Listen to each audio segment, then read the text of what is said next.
মাদক বেচে দোকানে, ওরা ফেন্সিডিল বেচে। এদের প্রতিবাদ করার জন্য আজকে আমার বাড়ি ভাঙচুর এবং লুটপাট, এবং কইছে তুই এই বাড়ি থাকতে না, তোরা মারলাম। আমি একটা শিশু বিচার চাই। আমরা আতঙ্কে আছি, আমাদের হুমকি দেয়। মানুষ নিয়ে মারতে এসে আমি ভিডিও করতে গেছি, আমার ডাক্তার দিয়ে ফালাই গেটের বাইরে ফালাই দিই। সব আমরা ঘুমাইতেছি, দেখি এমন বাড়ি যে ভাঙতা আছে, হাতু দিয়া হামার দিয়া 40 থেকে 50 লক্ষ টাকার মালামাল, আসবাবপত্র সব লুট করে নিয়ে যায়।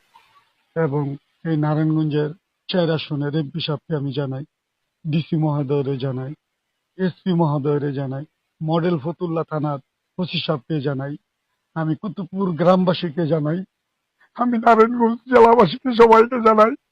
এই নির্মম আমার লগে যে ঘটনা ঘটছে, নারায়ণগঞ্জে যে এরকম আর কারোর সাথে যে না হয়। ওরা সন্ত্রাস, মাদক বেচে দোকানে, ওরা ফেন্সিডিল বেচে। এদের প্রতিবাদ করার জন্য আজকে আমার বাড়ি ভাঙচুর এবং লুটপাট। তারা কোনো কাজ করে না, কাম করে না।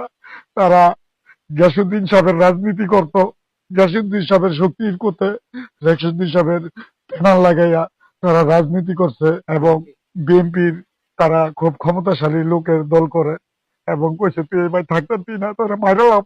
নাম আনার হোসেন আনু, রুবেল, তারপরে আনিস, ফেরুজা, তার 2 পোলার বউ, এবং 15-20 ডুনিস ডাইল, রুবেলের ভাই আছে ইসরাইল। ওরা উড়ানটা যারা দিতেছে মতন, তখন ওরা দৌড় ফেরে আইছে। দৌড় ফেরে আইয়া তখন আমার ওয়াল বাড়ি দিছে। আমার গেটে মেলা তোর ওয়াল কেন বাড়ি দিস? এই সকল সম্পদ আমার। হ্যাঁ, তোর সম্পদ কেমনে? কারা গুলো? কানার হোসেন। আর কারা গুলো? আনিস মিয়া, আর গুলো ফেরুজা, আর গুলো রুবেল। হ্যাঁ, এইসব যখন কইছে, ফেরুজা লইছে এই বগা কাছি, কত মেরিয়া ভামো। প্রায় 30-40 জনের মতো লোক, এই সব সবার কাছে হামার, মানে বড় বড় হাতুড়ে হামার দিয়ে বারো ভাঙতেছে।